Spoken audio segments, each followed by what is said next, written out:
makes it a higher risk for health.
you have not entered any numbers, please re-enter your meeting ID followed by pound. It's DD1 6401 0679.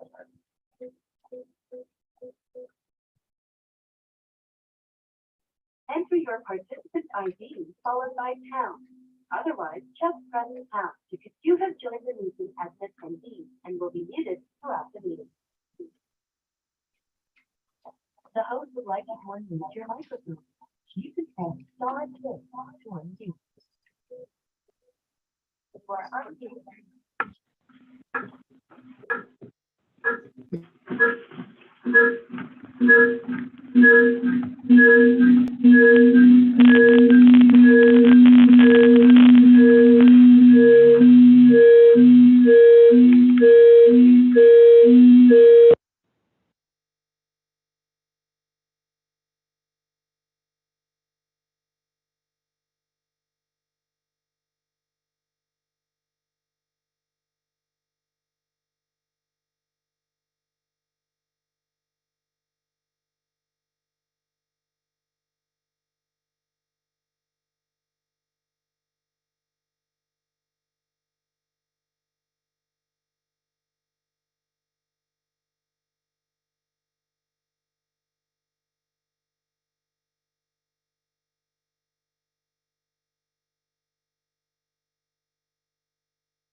Trying to get it cleaned up in the air. Hey, there's more questions than we could get. There would have to be an acknowledgement that it exists.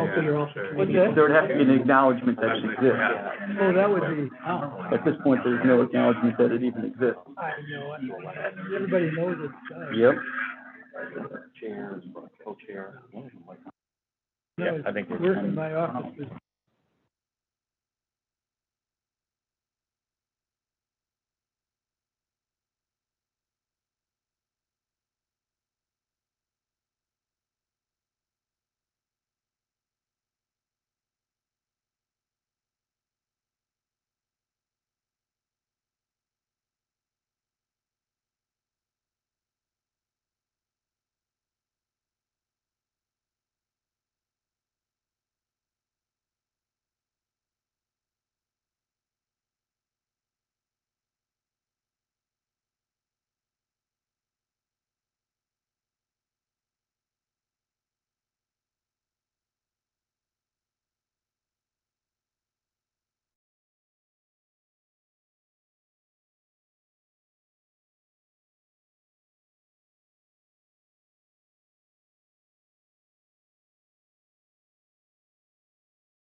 I got a iPhone on like the last upgrade, and like finally on the family plan or whatever, but then that ran out or time for upgrade, and I was like, and then I gotta go back to the Android, because I thought, I remembered it, I was like, oh, I can't, I had it for 2 years, like, and so I relearned it, like, everything, so. With the app on, I mean, the this thing hasn't started yet, so. That's this is a 3-year-old. Aaron, I sort it out, I like it, okay, to get the new stuff. Okay. I'm like, All right, now, do we need to start the whole thing over again? I have to start the recorders, so at least, whatever you wanna do. Let me just quickly get them both started. Yeah. I mean, you're still on Android then? Or you switch back? I haven't, but it's like, jump phone, it's not that. I'm just gonna pick up from where we left off. I think we'll be all right. Sure. Yeah. Yeah. Yeah.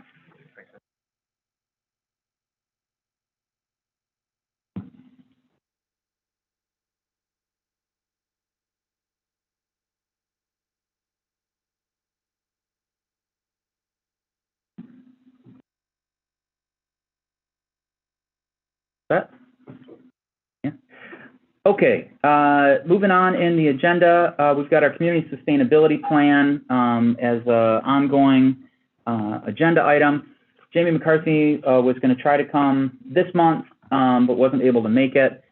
So whether we meet again in December or January, it's very likely that she will come and meet with us again to give us an update. Specifically, she'll be able to update us about the hiring process for the sustainability planner position, which she did share a little bit of that today, but I don't know if we have time to kind of go over it, and I'd rather have her kind of share that than just me read it from an email. Other than that, is anybody else aware of any other updates with the sustainability plan or anything going on with that this month?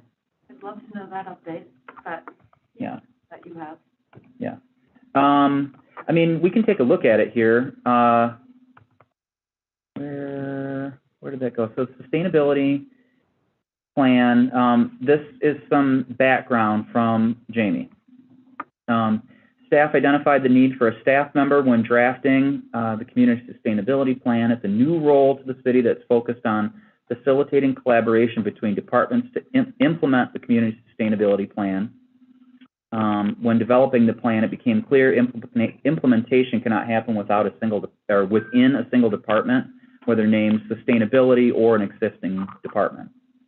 The position will work both internally and externally, especially at the neighborhood scale.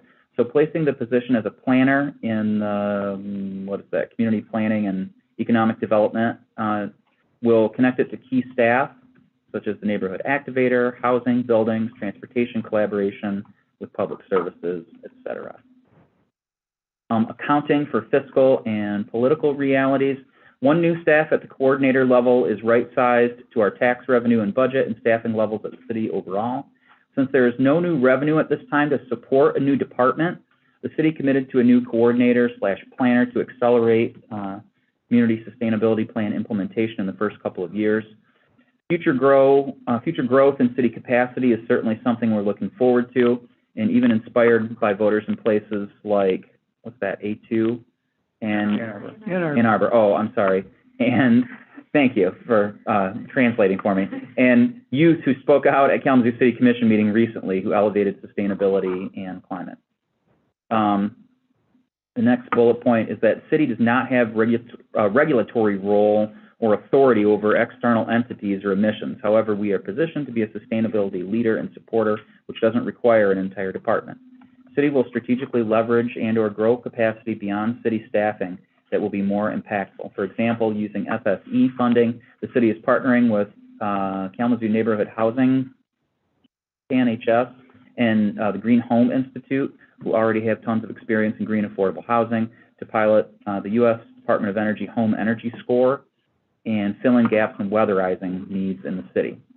So the city does not need to be an expert or have staff to run an internal program. Instead, we are acting as a convener who facilitates new initiatives and brings funding to Kalamazoo, such as FFE or IRA. But really, the plan is written so that there's a little from column A and a little from column B, so that some of the city's role and I'm not correcting her here, but some of the city's role is to facilitate and support. Some of the city's role is to directly measure and look at emissions data.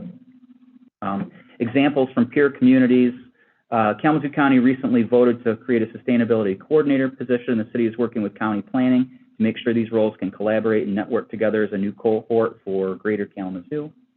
And recently at the Michigan Sustainability Conference, we saw a mix of positions that were representing local municipalities on sustainability and climate, many in the planning profession, several in public works, very few with a sustainability title alone. The outliers were Ann Arbor, Grand Rapids, and Oakland County with standalone directors or departments. So we would be the fourth in the state, I assume. And interest, or at least to, who attended this conference. And interestingly, in the past, I always saw the directors at these conferences, and this year, neither the Grand Rapids or the Ann Arbor directors attended. So more and more is what I hear from this, is that cities, municipalities are, developing these types of positions. That was the update from Jamie through me. So hopefully I said it all right. All right. We also have as an ongoing agenda item, Kalamazoo River and Marl Lake Dam cleanup. Is there anybody have any update on that? The only update worth sharing is the one party that submitted legislation to potentially go after the polluters now controls the entire Michigan government for the first time in my lifetime. So maybe we'll see some movement from Sean McCann and Julie Rogers' bill. That would be a huge benefit to the community. I'm sure the mayor's support would be useful in that. I know they're in talks, so I hope this leads to some little good news, I guess, even though it's technically partisan. Yeah, that would be great to see that polluter pay bill come out of committee and get onto the floor, and so that we can get some more money into the cleanup specifically for the Kalamazoo River and generally overall bring future environmental issues. Yeah, that was a big deal. Anybody else? Any other updates? I can't remember who's doing who's visiting the Kalamazoo River Watershed Council. That's you, right, Yep. David? And I'll be at the meeting next week. Okay, great. Did appreciate that Eagle slapped the fine on GPI for their discharge. It kind of sucks that that's paired with a giant tax break from the city, because then we're paying for that fine. Right. Was the fine for this recent spill? I think so. Oh, okay. I thought there was an additional fine then. The fine that I read about was based on emissions. Summer. Correct. There's been nothing to address the recent spill. Okay, thanks for the clarification. Yeah. Still not aware of what it is. Right, okay. Okay, moving on to new business. So we have some representatives with us from the Michigan Department of Health and Human Services. Thanks so much for coming to our meeting this evening.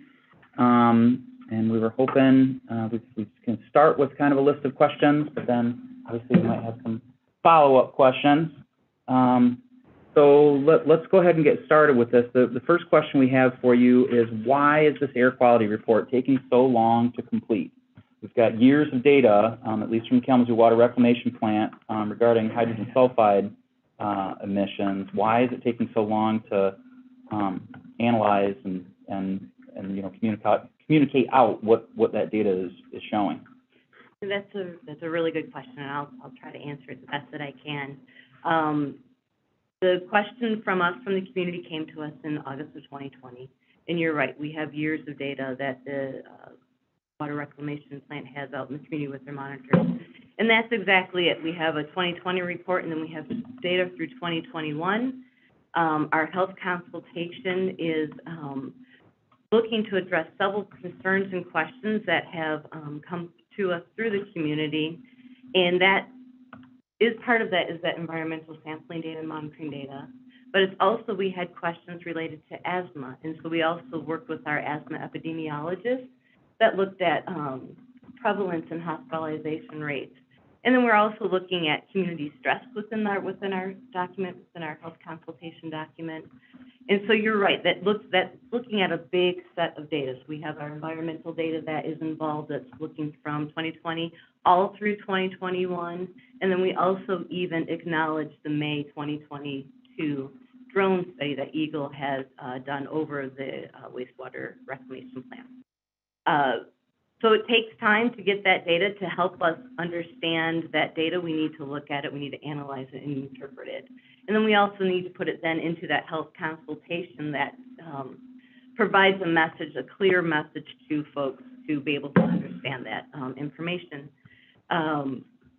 So throughout this process, we've looked at that data. We have a health consultation that is drafted, and it is currently in the process of going through a scientific evaluation review. And that is something that we do with our works that we have in our division. We have subject matter experts that look at our documents that we do. And during that process of our scientific evaluation, we have feedback. We have questions, comments that come back to our author, that go through management, go through our subject matter experts. And that during that time, there's that feedback loop and understanding to make sure that we are producing a document that has clear, scientifically accurate information that's also communicated clearly and appropriate for all audiences. Throughout that process, it is a long process to have those documents available. I know that as we were looking at the data, we reviewed that data as it was coming in, the data that was provided to us. And throughout that time, we never identified an urgent public health risk. If there was an urgent public health risk identified through that process, then the public would have been immediately notified and aware of that public health risk that was identified. We're working as fast as we can to release the document for you, and I just really appreciate you guys inviting us here and understanding our process. Any follow-up questions? Yeah. So have there been similar studies that you've done in other cases, and how long have those taken? We write health consultations. That's what we do. The unit that I'm the manager for, I am the unit manager for the Environmental Assessment and ATSDR unit. What ATSDR stands for is the Agency for Toxic Substance and Disease Registry. That means why I have that name is because we have a cooperative agreement with the Agency for Toxic Substance and Disease Registry with CDC. And the whole job for there is to do those health assessments for Superfund sites. And so that's what we do. So we have health consultations that look at all sorts of media exposures and exposure routes. And it is a very long process for health consultations because we need the data to support that message or that finding to answer those questions that are being asked for us.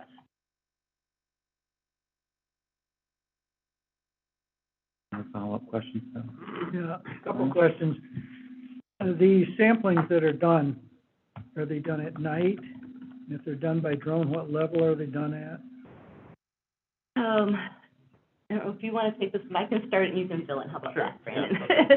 So the samplings that we've looked at, the drone study was just one unique drone study that Eagle did, and that was taken during that study, and that was just in the airspace above the reclamation plant. Okay.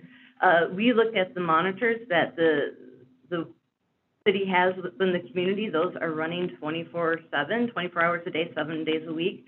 So that is a continuous monitoring look that we look at. And then also some of the reports had grab samples that were like initially just opened up and grabbed a sample through a Tedlar bag or through a SUMA canister. That way, some of them were collected at 8-hour frequency, 20-hour, 24-hour frequency. That means that they had a flow controller that pulled in a sample for a certain amount of time. So there was a variety of different samples and monitoring. So they're largely at ground level and they do take them at night? Throughout the day and throughout nighttime. Okay. Both, yeah. Is Anything else you want part of that data also from similar EnviroSuite data over time from graphic packaging? Go ahead. So the graphic packaging, they also have those monitors set up around their facility. Right. Our investigation is focused on community health concerns. So while we do look at that data, we consider it, that would not be used to inform, our assessment because we focus on community. While we have that and we've reviewed it, Right. we would not use that to draw public health concerns. We would use our data Because directly. that data comes from their property. Exactly. But you have that data We from do. them over an extended period of time. We do. Yeah. Okay. Anybody else? Yeah, just a quick one. So you said there wasn't an urgent public health risk identified. Can you talk about what that threshold is and maybe provide an example somewhere else in the state that something has met that threshold and people? I'm gonna let Bill can answer that one. I can answer like for other areas where we've had an immediate, but do you want to talk about this specifically? Yeah, I guess, so for an urgent health risk, this is when like life is in immediate danger. Or there's, life or permanent injury is immediately in danger to a large number of people. What is immediately?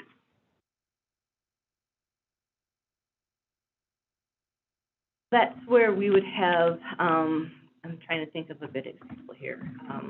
We had I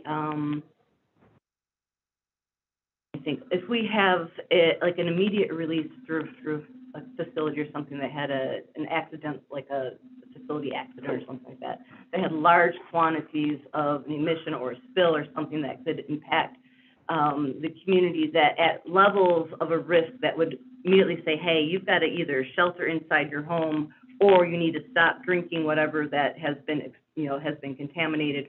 Something along that lines that is just going to say that you have such an exposure risk here that you should not be consuming it, touching it, or breathing it. And so there's no threshold for chronic risk.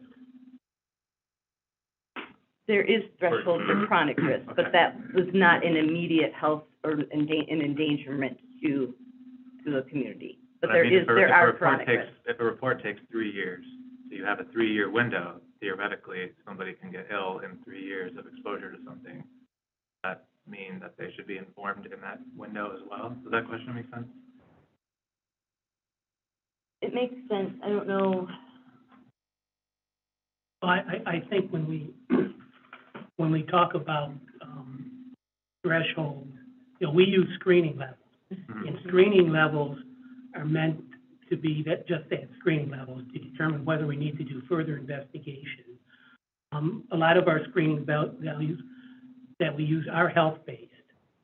But what it means is if you exceed that screening level, it's not an absolute. It doesn't mean that you're going to get ill or you're going to experience adverse health effects. It's a risk. So there's no, as opposed to like what we talked about earlier, acute, immediate health effects. There's a threshold to see where, hey, if you're exposed, there's a pretty good chance that you're going to be adversely affected. For these chronic exposures, again, it's a risk, but it's not an absolute. So, I don't know if that Does that helps. help answer your question? I think so. A clarification there. So what is the time threshold where acute becomes chronic? So at what point is it acute and at what point does it become chronic? I can talk about that a bit. So it kind of depends on what agency you talk to and what agency is setting the different values. They'll talk a lot about screening values, so I guess I can kind of go into that discussion. I know there was a question that was related. So there are a lot of different screening values that are assessed, or excuse me, that have been identified. Different types of screening values. We use health-based screening values based on health effects that have been determined in toxicological or epidemiological studies. And we generally use those set by agencies like ATSCR, EPA, as well as ones set by our partner agency, EGLE. And for ATSCR, they have 3 different screening levels. They have acute duration, which would be like an exposure of 1 to 14 days. And they have an intermediate, which is about 14 days to a year, and then chronic, which would be anything lasting over a year. EPA also has a screening level called a reference concentration or a reference dose, and that would be applicable to exposures lasting over a lifetime. So you're thinking like decades of exposure. And In this situation, we've been using the ATSDR acute and intermediate, what are called minimal risk levels, or MRLs, to assess hydrogen sulfide in particular. And ATSDR has not come out with a chronic MRL for hydrogen sulfide, so in the absence of that, we've been using the EPA reference concentration for hydrogen sulfide. And those three values are kind of what we've used specifically to assess hydrogen sulfide. We've assessed many other chemicals other than that based on the sampling data that we have, and have used other values in addition to those three for those other chemicals. So what is that value? Is there a specific parts per billion Yes. over time for hydrogen sulfide for outdoor exposure? What is that? There are, yep, I can read those off, I got them here. So the acute minimal risk level for hydrogen sulfide, that's 70 parts per billion. The intermediate MRL is 20 parts per billion, and then the EPA reference concentration is 1.4 parts per billion. One small follow-up question and I'm done. So I learned doing some research on the Flint water crisis recently, that the lead concentration levels set by the EPA are not science-based. And so I'm wondering if these concentration levels you're talking about are science-based or regulatory-based? They are science-based. I can tell you the ATSDR acute level is based on a study, an epidemiological study that looked at people with asthma who were exposed to hydrogen sulfide. And then the EPA reference concentration, and as well as the ATSDR intermediate level, are both based on a rat study that was completed with experimental rats for, I think, 10 weeks. And results from those, you know, the concentrations that they were exposed at were taken, and then derived these levels. It's not just the levels that they were exposed at. So, for example, in the reference concentration, 1.4 parts per billion, that's not saying that the rats were exposed at 1.4 parts per billion and effects were noticed. The rats were exposed at levels much higher than that. But in order to extrapolate down to say what is a level that we're confident is, you know, not a level below which, you know, anyone's going to be harmed, we have to incorporate all these different factors. We have to be able to extrapolate from an animal to a person. We know that rats are different than people, so we have to have those levels incorporated. We also know that people vary, right? Everyone has a different susceptibility to chemicals and chemical exposures. Everyone's bodies are different. Genetics play a factor. Diet, exercise, all play a factor. And there's also uncertainty levels based on kind of what data is available and what's been tested. That also has to be incorporated when those values are. That's how you get, you know, from all the way down to 1.4 parts per billion, when in that study they were looking at levels around like 10 to 90 parts per million, as opposed to billion. Much higher levels that we're seeing in that. Just to reemphasize the point, these screening levels that Brandon is talking about were developed for use for public health purposes. They weren't developed for regulatory purposes. So I just want to make that distinction. Yeah. Just one more quick, and follow up with where Ian's line of questioning was going. The public is very concerned about the delay, and part of that is we were expecting this report in March, and so we're now several months in, so we're well into that intermediate period and very close approaching the chronic period. So that means that people are being exposed into that period in which they could have negative health effects, and they're not being informed. So, yeah, just want to make that clear that people are very concerned about effects on their health.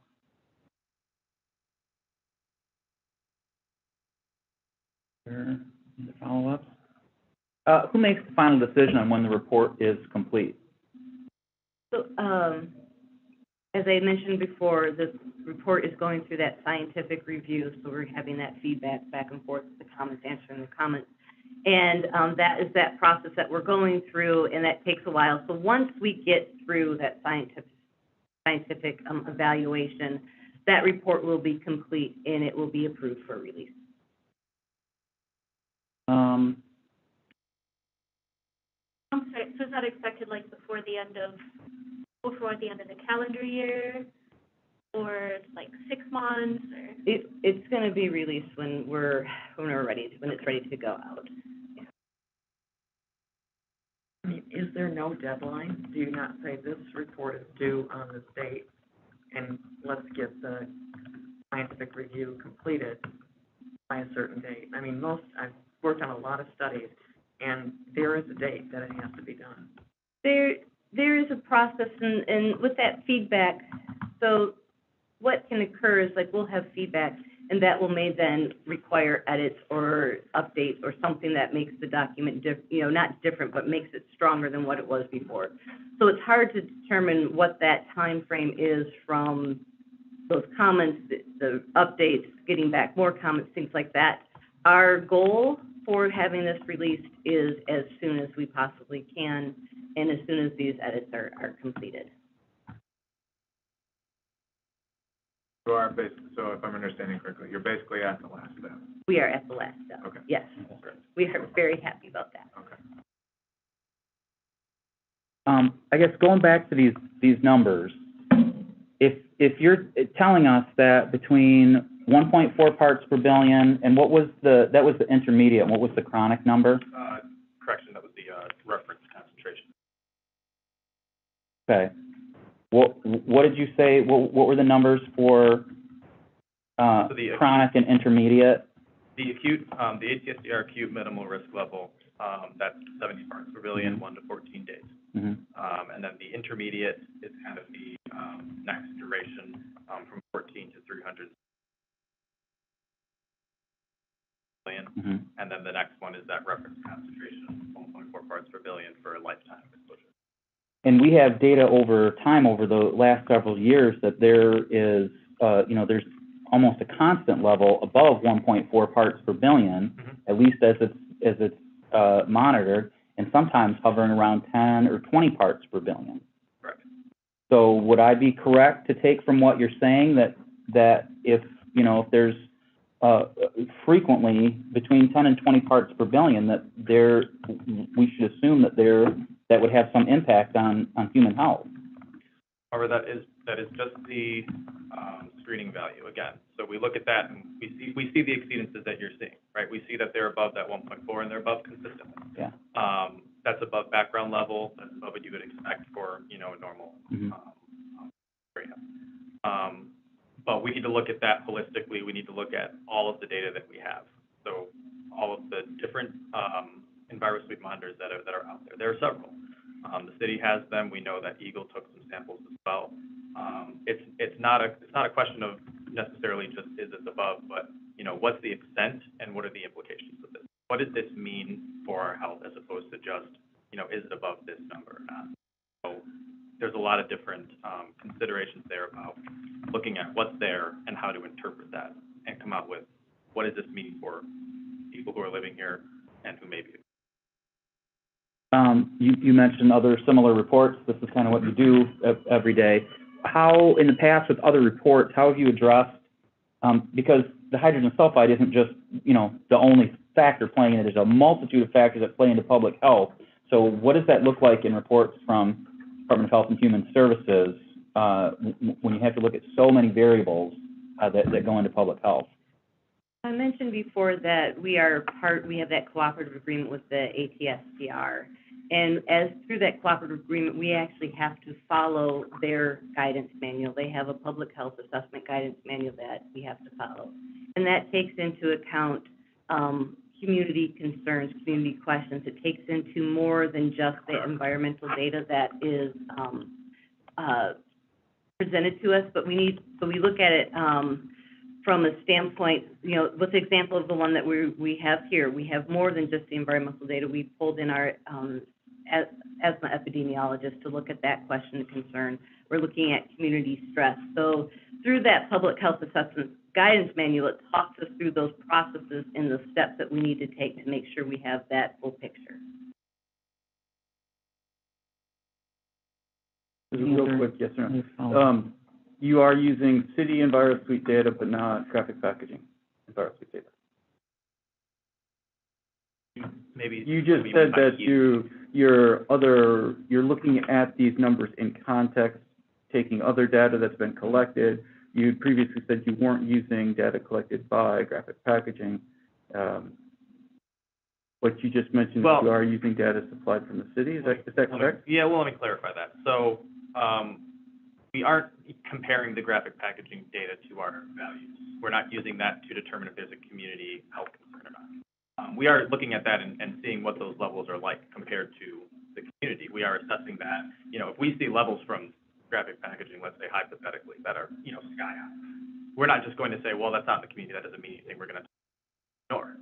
We're going to look at that and consider that, but when we do our comparison, we are, if we're seeing something, then we would say, well, we need to get more data. If we're seeing something concerning, here at graphic packaging. With the cities, they do have monitors set up in the community that's directly applicable to our screening values and our processes. And they also have some sensors set up in their own facility. We consider that data too. We look at everything that is there. Does that answer that? Yeah. Okay. Any questions? In the event that, there is some documentation of demonstrable negative health outcomes due to hydrogen sulfide and other gases, what enforcement power does Michigan Department of Health and Human Services have to do something about it? We are not an environmental regulatory agency, so we do not have environmental enforcement. Okay. So that would be more EGLE. Yeah, they are the environmental regulatory agency. Has there been, can you think of a time in the past that you've released a report that has shown, some documentable negative impact on health of a given community, and has there been some collaboration between Department of Health and Human Services and EGLE to mitigate the issue? We work with our stakeholders and with our other sister agencies such as EGLE, the local public health department, to think of an example, not from an inhalation or breathing example, but from a water exposure. We work with our sister agencies to collect data, understand that data, and then come up with public health actions such as having something as a drinking water filter to help mitigate that exposure through that process. So we come up with public health actions that that we work through with our agencies, our sister agencies, to work in the community.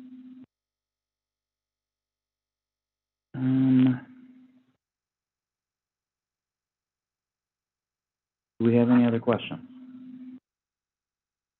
Sorry, maybe this was addressed, but still thinking about the data set a little bit. Is there any, kind of as our caller suggested, any canvassing of residents in the area? I think you mentioned you're looking at hospitalizations as well, but are there any attempts to reach out to folks in the area that are most asking for this, either blood samples or anything like that?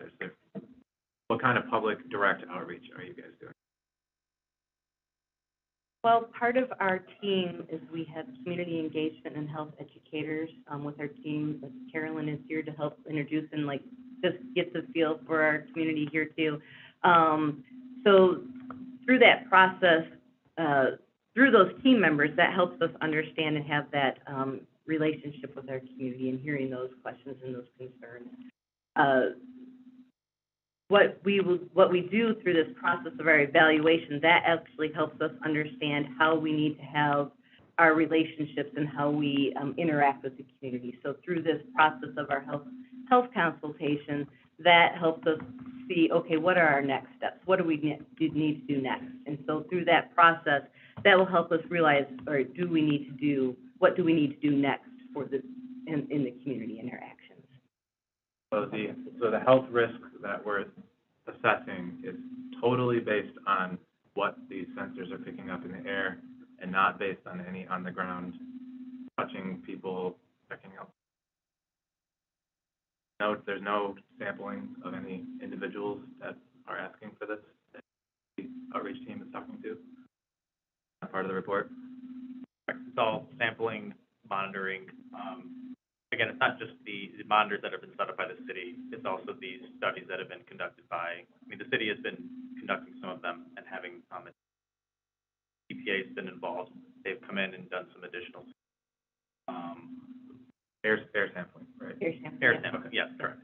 And that's kind of, we treat that as kind of like the gold standard at this stage in the investigation. Our first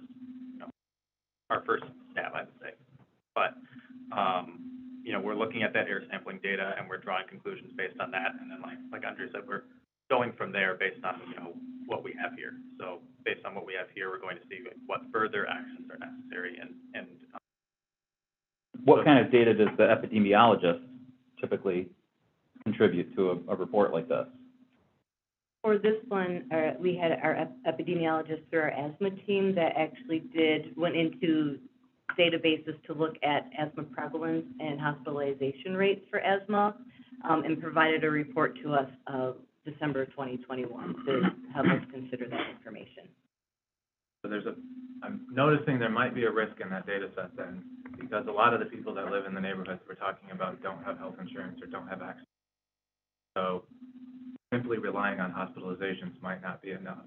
So is a possible next step actually going out and doing on-the-ground canvassing? Because, the question I guess I have is, we're talking about emissions, but we're also, humans are the receiving end, and we're only looking at one side to determine whether there's a risk over here, and it doesn't really make sense to me.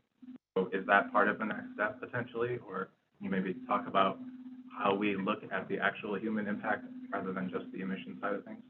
And I would like to take that question back to our epidemiologist team to have them help us answer that question for you. That's okay. In the past, if Department of Health and Human Services report has shown some negative health outcomes, has that triggered some type of further community engagement, sort of canvassing? It can trigger health education activities from the public, from Health and Human Services. It can trigger steps to help reduce or mitigate that exposure. Like my example I used before was, filters for drinking water. We can provide resources for the community to be able to answer questions that they may have, things like that. Do you think it would be possible to get an answer from the epidemiologist by December 23rd or whenever our next meeting is, so we can inform the community what that is?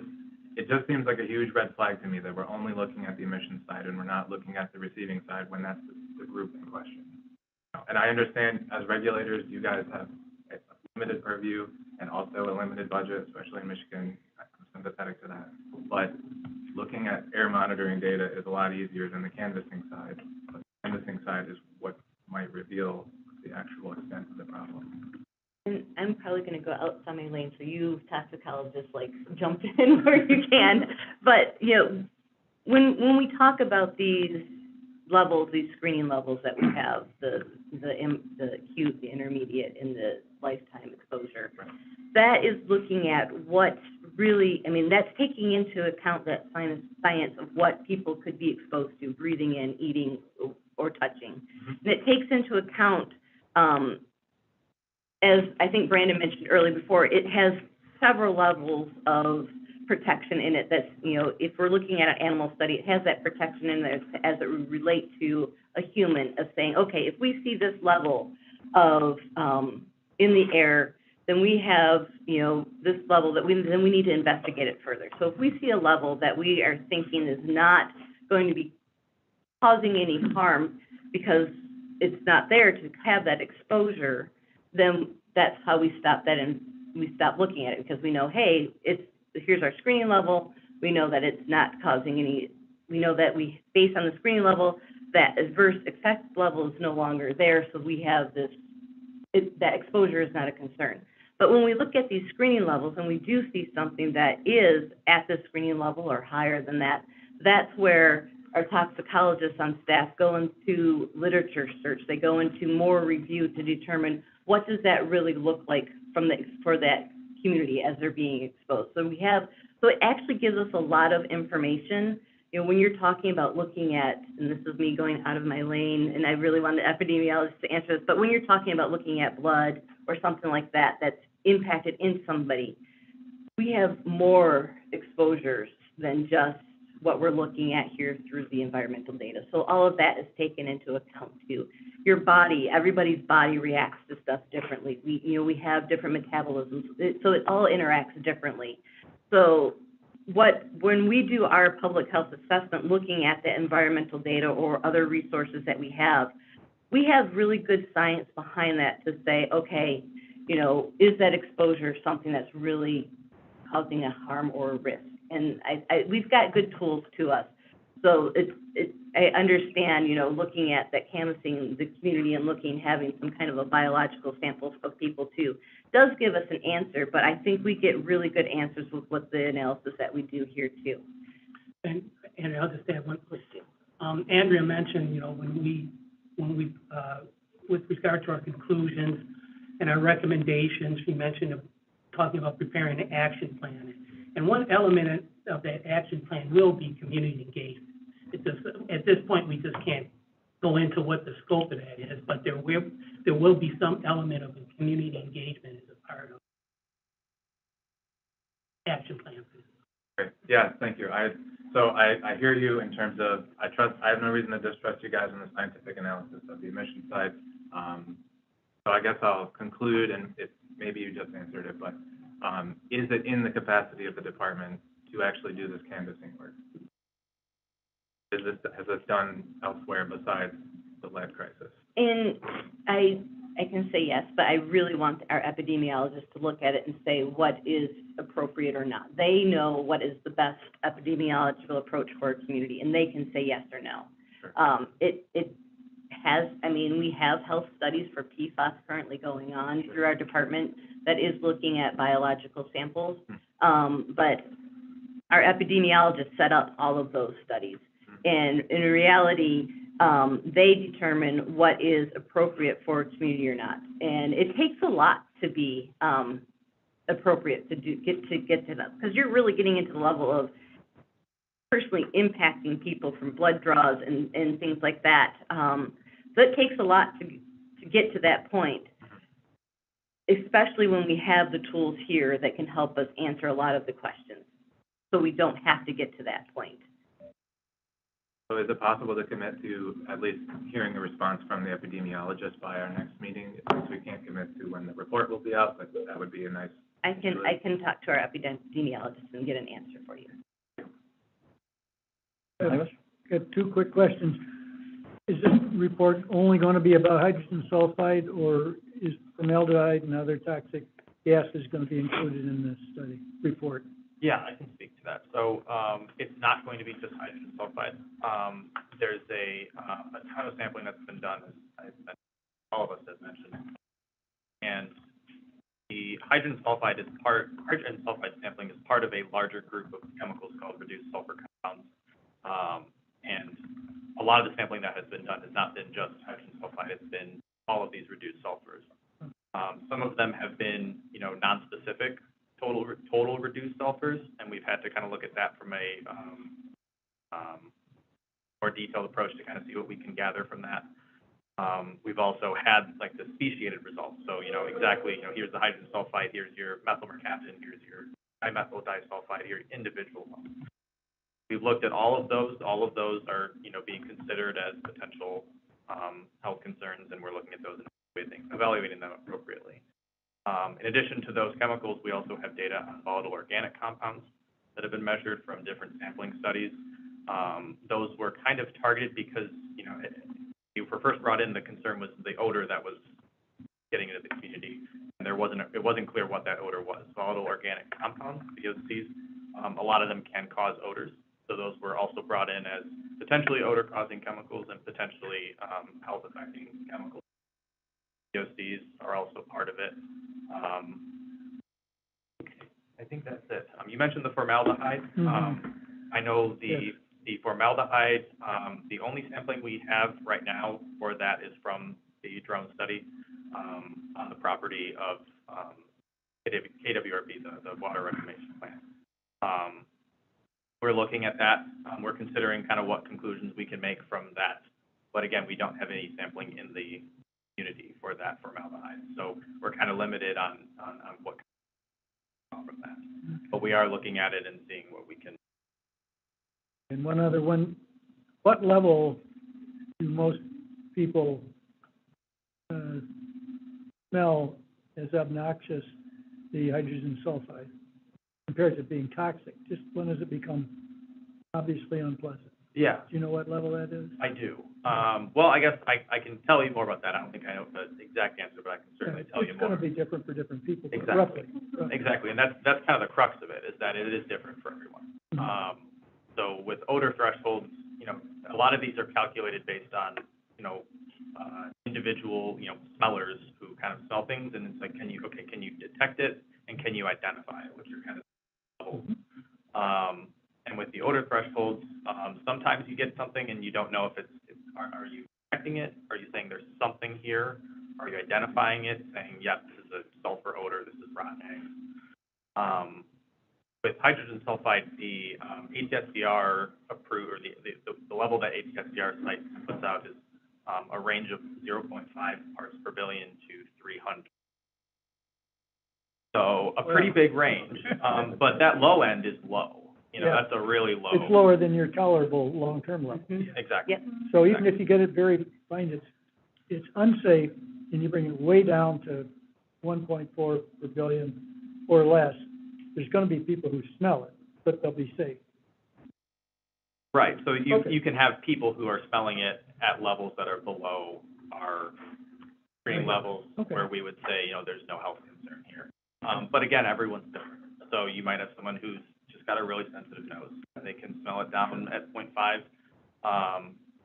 You have also people who maybe they can't smell it until you get to, you know, a couple hundred parts per billion. You know, the level that some people are just, you know, just retching, just this is awful, but some people can't even smell it.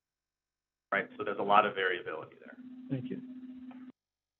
Following up on that, without attention to formaldehyde and the oxides of nitrogen, which have been measured exceptionally high, this is going to be an incomplete report that's not going to adequately provide the health data that people need. So, I can start to address that. With the formaldehyde especially, you know, we can look at that and we can say, you know, either, yes, this is, you know, something that we need to look more into, or, you know, if we can look at that and say if these levels are below our screening values, even if they're off, you know, at the water reclamation plant, we can look at that and say, well, if they're below at the source, that doesn't really tell us too much. That doesn't really tell us that there's a concern. With the formaldehyde, you know, we know those levels are above what we would use, I believe. Those were pretty high levels, but, you know, given that they're on the plant's property, the conclusions we can draw from that are limited. But, you know, that doesn't mean that we can't get that data, get more data from, you know, whoever. I know that the reclamation plant's doing a study right now on their workers for, has already completed that study on their workers formaldehyde. We can certainly look at that, and we can update our health consultation when it comes out with that data.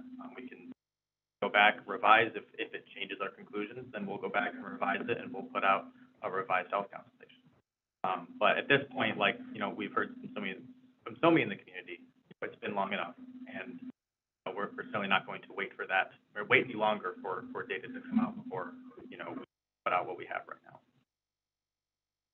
What about topography? Because I know most of these chemicals are heavier than air.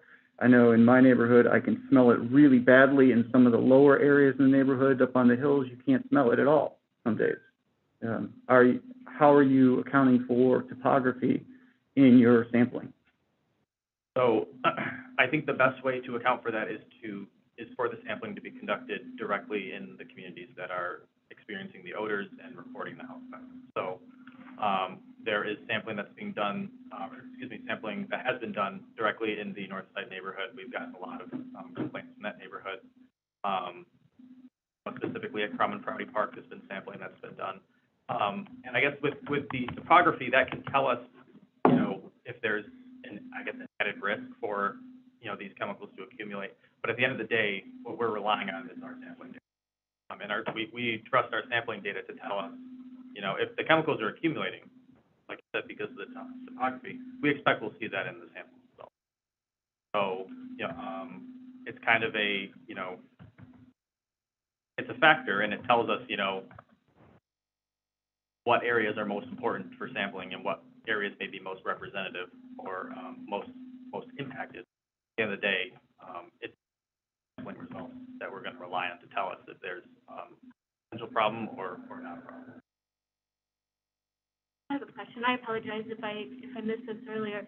graphic packaging, is their cooperation with this process mandatory or voluntary? Like, are they turning information over to you? Are you using sampling data that's available publicly? So we don't have any sampling data directly from graphic packaging.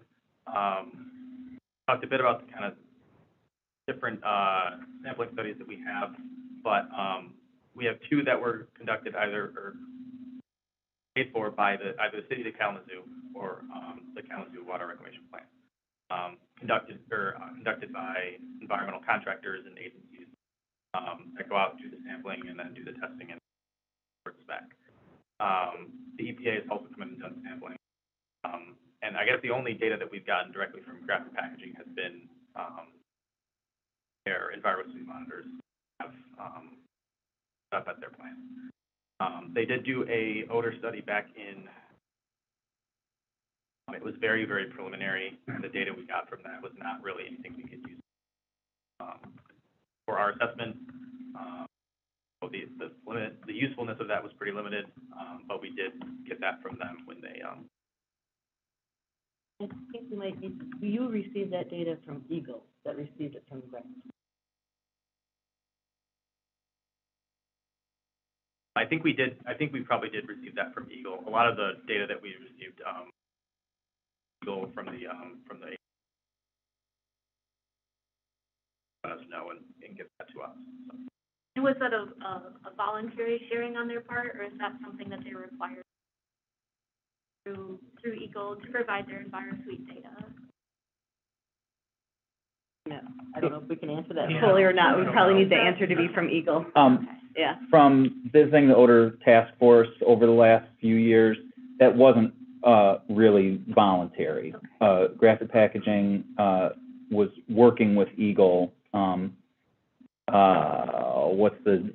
They're working towards a consent decree. Is that the right verbiage? Mm-hmm.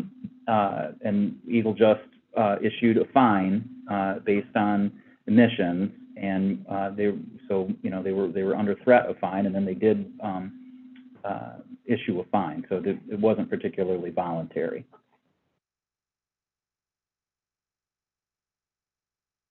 Any other questions? I could just one more. You mentioned community stress. Can you define that and tell us how you're measuring that? Because I'm not familiar with that rubric. Yeah, so I can talk about that a bit. So one of the benefits of being an ATSDR partner is that ATSDR has a lot of really good information about conducting these types of assessments. And one of the newer kind of training modules that they put out is kind of how to identify and evaluate community stress as it pertains to environmental contamination. So they've noticed this with, whenever you have sites of environmental contamination, been exposed or believe they've been exposed, that's a concern for a lot of people, and that's affecting. So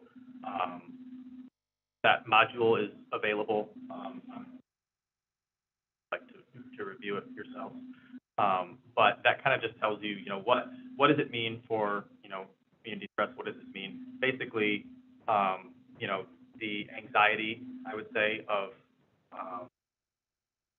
feeling or thinking you're exposed and not knowing what that's doing, and kind of more information about how that can affect individuals who have been exposed or may have been exposed. I'd really appreciate it if you're able to share that. I'd like to look at that. Thank you. Happy to. Anybody else? All right, I think that wraps up our questions. Did you have anything else that you wanted to share with the committee? Yeah, I think the one thing that we didn't get to is that when this document, our health consultation, is released, our community engagement and health educators have a plan for that dissemination. So based on what those community needs are, what that best dissemination plan is if it's electronic, hard copy or not, we'll develop, that plan will be in place before the document is final. But we also will be having a public meeting where we will present the health consultation to the community, and it will definitely have an opportunity for question and answers during that time. I think that does it. Thanks so much for, coming out this evening. You're welcome. Absolutely. Thank all of Appreciate you. you having us here. Yeah, we Yep. appreciate your work. Great questions for us. Thank you very much. All right, you are welcome to hang around for the rest of our meeting if you would like. But we really kind of have some more, we've got some committee business that we have to take care of that's maybe not quite as exciting for. I will say, nice to meet you all, and thank you for Yeah, having us. thank you so much. Thank you all again. Andrea. Thank you so much. All right. Moving on here to our next agenda item, looking at subcommittee assignments and tasks. Are we kind of all set there? Bobby's still doing the NFP review board. Bobby and Sharon, I did connect you guys, talk about air and water quality. Gail, you're still good doing the wildlife and natural resource Yep. protection and the and tree committee. Waste management and litter? No? Not currently a thing. Okay. Anybody have any interest in picking that up? Sharon's done We created it yeah, before, so if no one's interested in right, making it be a thing, then it right. can be on the side for now. Sort of nix that one. Okay.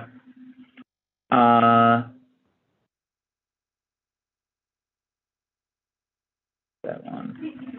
Planning commission, Ian, were you planning on continuing on that? Sure. Yeah, okay. Tree committee, Asylum Lake Policy and Management Council, Sharon's still doing that. Parks and Rec Advisory Board, is that over? Okay. What's that? Did I get kicked? Yeah, I think you were absent, at a meeting, and I thought we had done an email about that. Are you still interested in participating? in I Parks can and Rec? assist, the thing being, the day that they meet, I can't always make, but I Okay. try to bring their minutes and everything, but, Okay. if I'm needed somewhere else, that's fine too. Okay. Wellhead Protection, Program Committee, quarterly with Gene Tamanda. What did we talk? We talked about maybe this month, but things got busy. Yeah, so Yeah. I didn't know if you wanted an update or not. Well, we're gonna talk about, if we're gonna meet again, next month. Okay, So maybe we present next month. sure. David's doing the Kalamazoo River Watershed Council. I would be interested in staying on as, an associate member to keep doing the Odor Task Force. Joe Bauer mentioned that maybe he would like to do that. Sue, I'd be fine with that, whatever anybody thinks. I'd really like to stick with it until, they start, getting through with some of these odor mitigation projects. I've got a lot of time and reading and effort and relationships involved in it. I'd really rather just kind of keep going with it. I don't know that I would come back to visit. I'd probably just kind of, provide, written notes of what happened. So if you guys are good with that, I'd be happy to continue doing that. Sure. Okay. You and Joe could do it together. Yeah, you could and I'd be both fine with that too. both Maybe he can make it both sometimes, maybe I can make it sometimes. Right. And if Joe's still member, then maybe he can report on some of the stuff. Right. So, Yeah. It would be good to have somebody who can report to the ECC at the Yeah. meeting.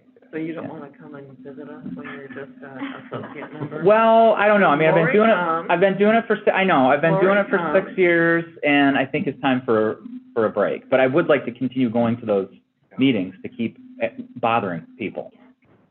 So. That's what it takes. All right. ECC applicants. Do we have an applicant? All right. Come on here and have a seat, and let's chat. What's your name again? Steve Romanelli. Steve, nice to meet you. Nice to meet you. Okay, well, Steve, I'll tell you right at the outset, we've got one open seat, and we have one live candidate.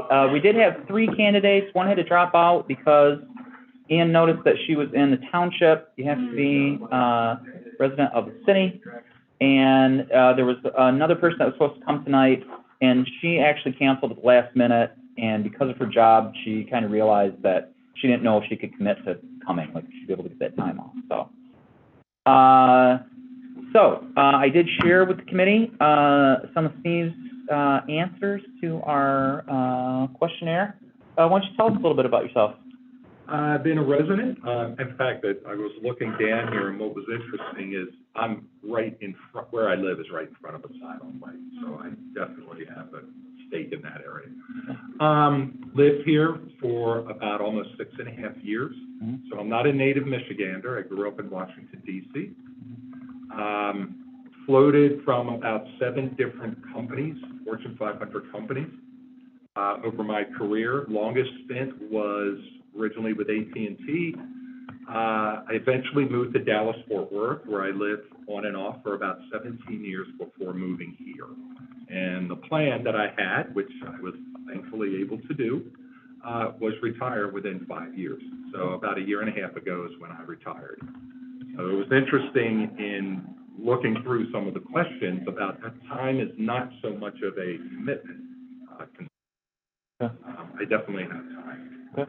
So, you know, the way that I don't know, I'm happy to answer. I don't have any family in the area for what it's worth, so I've been doing a lot of volunteer activity, particularly with Meals on Wheels. That's just been my particular passion at this point. And, you know, it was strange because I like to make sure that I stay busy. I'm a volunteer DJ up at Western University, and so doing all kinds of stuff like that. But I wanted to see if I could make some contribution directly with the city. And so when I saw this advertised on the website, that's why I put my name in. All right. Questions do you have? Who's got any? I'm gonna be completely transparent. I did questions. not read those. Okay. Now to me. Okay. Yeah, so I guess I just want to know, like, what are environmental concerns for you that, you know, are just sort of top of mind? Well, for me, I mean, I know it's a very broad topic, but it's around global warming.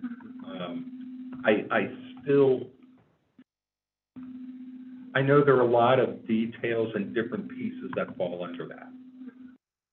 So always being a recycler and always doing things, even when I lived in Texas, even when you weren't supposed to, it was always something that's always been very important to me. Now, I know it gets a lot granular as you look within a particular city and what causes that. But I come back to that still being a primary concern. So that is my biggest motivation for wanting to get involved with this.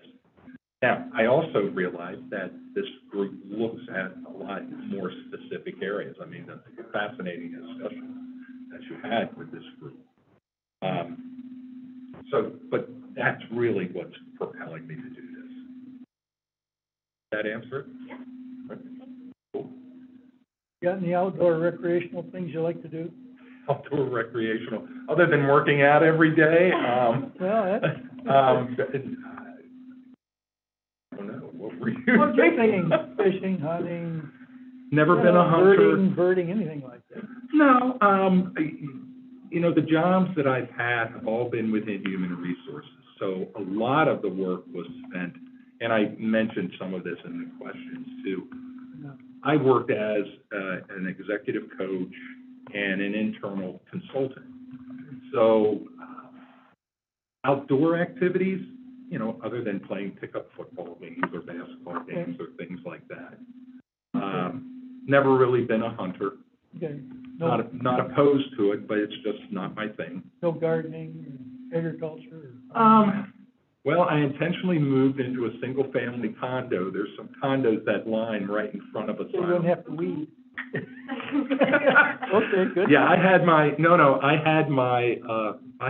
sense of weeding when I was growing up. That was my responsibility with a push mower, cutting the lawn every week. So I kind of outgrew that. Okay, just Fair question. Well, expertise is not a requirement as being on the board, but would you consider yourself a quick learner at least? Because that's really what we need. Well, remember I said I worked for 7 different companies, and my stints in there was generally within the same discipline, performance management, succession planning, but every company does something a little different. So in answer directly to your question, yeah, I'm a quick learner. A lot of the technical questions you were asking, some of of the other members, I do not have a scientific background. But I do know how to research, I do know how to ask people questions, I do know how to listen to their questions or their answers so that it can provide some follow-up. So I think I am a quick learner, but I use a lot of my, consulting, asking questions and doing things like that in order to at least get a little more understanding around what they're talking about and why it's so important to them. Did that answer your? It did, yeah. For the record, I don't have a scientific background either. You must be a quick learner too. Maybe so. And so one challenge we do have is, the neighborhood you're in is the same one I'm in, it's the same one Jim's in, it's the same one Gail's in. Okay. No, We it's not, it's not. Winchell? No, not. No, she's east of that. No. Oh, okay. Well, then three of us. Okay. So heavily represented. So I guess one of the main things that I was wondering in terms of, just kind of getting involved, what made you choose ECC over, any of the other boards that we have? Frankly, I was not interested necessarily in their subjects. I'm not opposed to them. But, I had to prioritize. And given the fact that it's Wednesday, that just helps me, be able to budget my calendar correctly. But really, that was, two reasons. One, I wanted to prioritize, and yours came to the surface. And I didn't really probe any of the others. Fair. We meet once a month, but most of us participate more than that. You heard me mention all the different subcommittees that we do. Sharon, over the last few years, has really spearheaded a styrofoam recycling project. So it's more than just getting together and doing these meetings here. We try to be active, aside from just discussing and sending recommendations to the city commission. Would you be, available or interested in doing any of that sort of stuff? Yes. And mainly because I'm retired. Okay. And as one of the people I help with on Meals on Wheels told me, he says, yeah, it's really the only thing that I've got at this point. Okay. So I've got time that I can invest in. Okay. Okay. Any other questions? No? Okay. Let's just go ahead. Let's skip the rigmarole. We send the person out. In the past, we've sent the person out, but we're streaming, so it's like a silly thing. So, Think about the hall and watching it. is there? Yeah. So, do we have a relevant motion here? I move that Steve be our new member of the ECC. Okay. Second. I'll second. All in favor? Aye. Opposed? All right, Steve, welcome aboard. Thank you. And I will send your name along to, this is Jean Talandas. She is our city liaison officer. She works at the water reclamation, but no, you don't work with water, you work on Stockbridge, right? There, I'm with Water Resources today. Okay, right.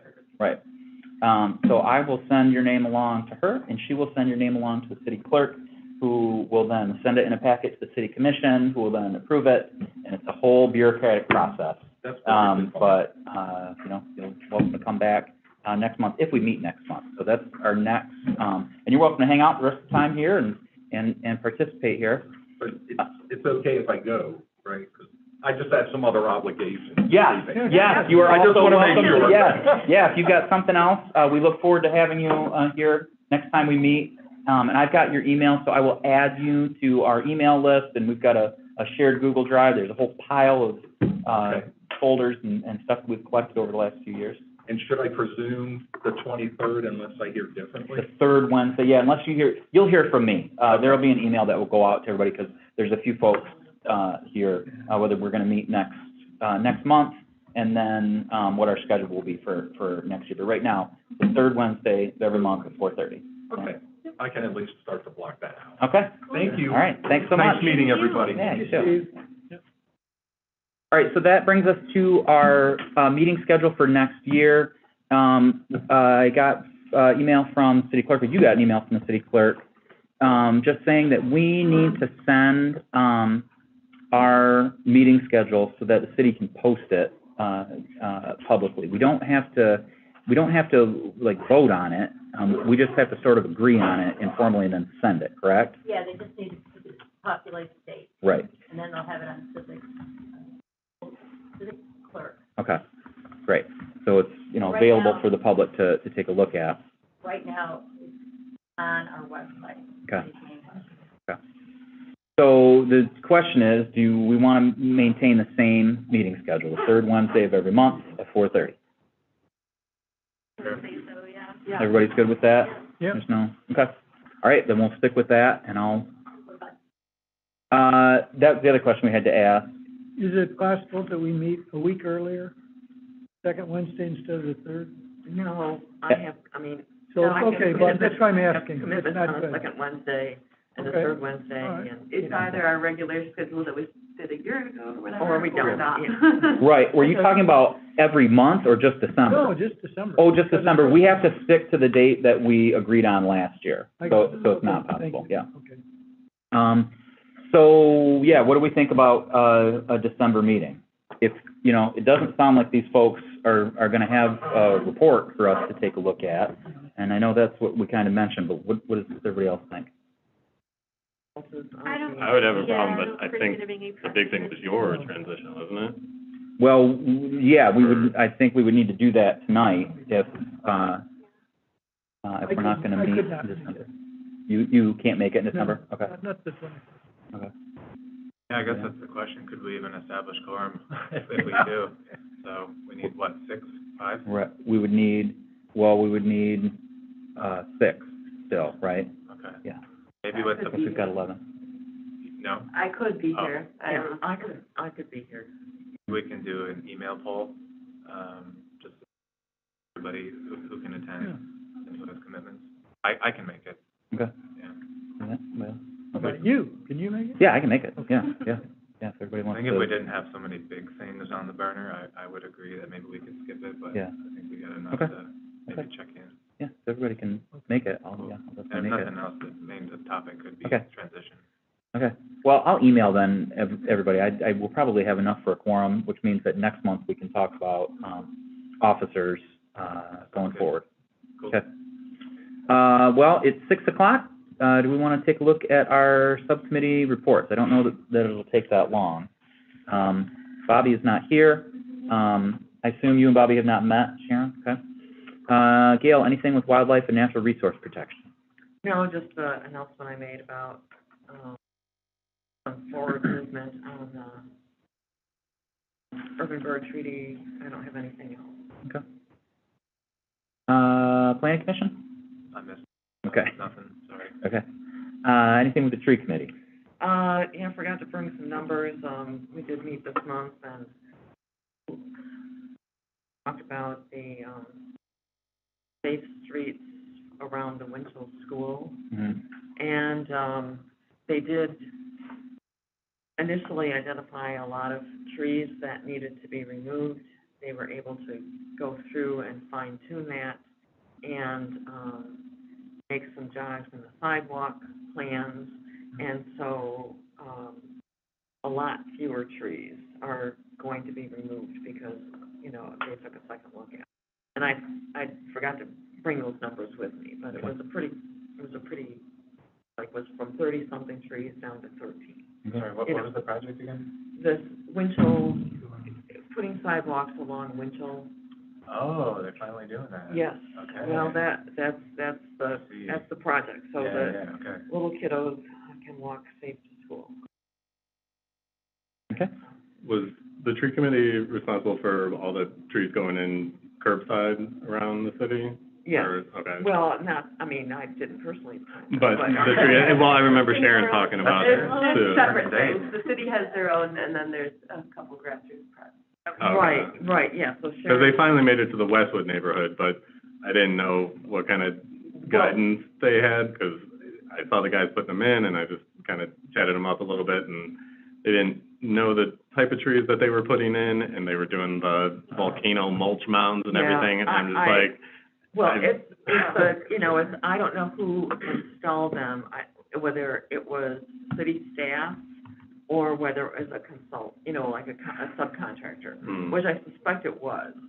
Yeah. because I wanted to encourage them going in, but they were going in like the strangest method. Yeah, And there's some invasive ones that, there's some problems, yes. Yeah, under power lines, I'm like, do we know how tall these are gonna Well, get? there Because is it's like huge. there is a standard, So tall trees, only tall trees go on the side of the street that does not have power lines on it. Mhm. Medium and small. Supposed to. Yeah, medium trees go under the power line, so there's certain heights of what the mature tree is supposed to be.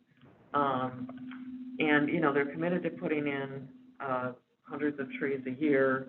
Part of the problem has been availability. You know, who are they getting, how are they gonna find the trees, from whom? You know, this is something that actually I wanted to maybe put on the agenda and take up next time or some future time, because I've gotten a lot of feedback from people about the species of trees. People seem to be, you know, all got their shorts tied in a knot about a lot of that. So the short answer is not like any record keeping of what's going in where, or? No, I'm sure there is a record keeping. I'm not the one keeping those records. And, I did notice some trees that were planted in my neighborhood, like the old, you know, like when it was done last year, they left the tags on the trees. I'm like, ooh, who's gonna A couple of those. This year, there's no tags on the trees. So, and I think it's just it's from a different supplier. And, so I can't tell you what trees are going in where, but the city knows what trees they bought. Okay. Because we had some tags, but they weren't labeled, they were just colors. Right, yeah, there's some just flags, and I'm sure that's like this tree is sold, Correct. flag. But I have gotten, you know, feedback from concerned citizens that, you know, they feel that there should be native trees that are going in, and so that's something that, you know, of course I am a big advocate of on the tree committee as well as just in general. And some of the challenges are, you know, I tell these people that are all, you know, all agitated, it's like, go find me some native trees and shrubs. Find them. Find the suppliers that can supply that many hundreds of trees to the city that are big enough size that they could actually put them in and, you know, not have somebody run over them with their lawnmower. Right. And that's the real challenge.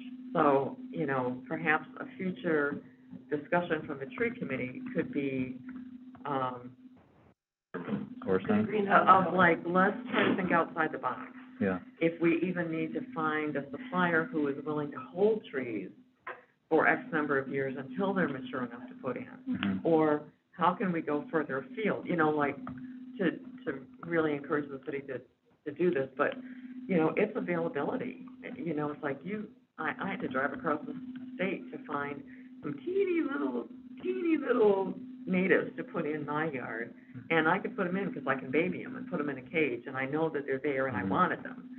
You know, you can't put a tree that size in somebody in a curb lawn. It's you know, it's not going to survive.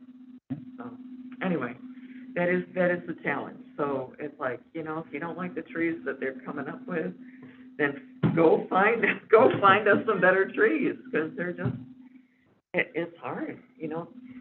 It's just not availability. Sharon? For Asylum Lake? Yeah. So we had a big meeting, and we went over a management plan and basically the draft, and there's gonna be a public review that I can announce either later December or January. We haven't set the date yet, probably in either January or February 2023, that the public's welcome to come and go through, and it's like a 38-page plan of how to manage Asylum Lake, so pretty cool. That's the biggest thing. Parks and Rec? I was not able to make the last meeting, but I know they were also looking at some new board member applications, setting their dates. Okay. Pretty simple agenda. Yeah. Yeah, Jean, why don't you maybe plan on next month giving us a update from the Wellhead Protection Program Committee? Sure. That'd be great. I think we last heard from you maybe in the summer. I think it's been a while, yeah. David, you said you're Be at the meeting is next week. Okay. Same thing for Odor Task Force, the meeting invite or poll, you know, just went out for that, so that that group will probably meet, at some point before the end of the year, I believe sometime in December. So, do we have any other callers or any other comments from the audience? We did skip the air quality, We did skip the air and water quality, subcommittee report, correct? I just wanted to confirm that. Yep.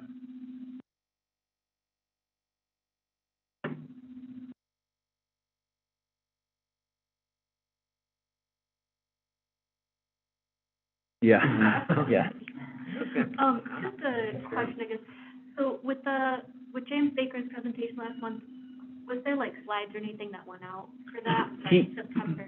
He did share that, Okay. that presentation, and I Okay. put it in the ECC shared drive. Okay, I'll take a look at that, I was just curious. Okay, yeah, it would be in,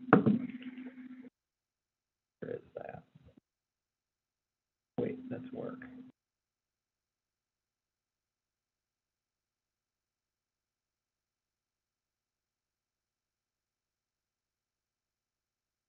No calls. No callers, and no other questions from the audience? No? Okay. Anything else for the good of the order? Did you have a question? Just a comment, you know, I'm hearing the three comments, that work is under the direction of public services.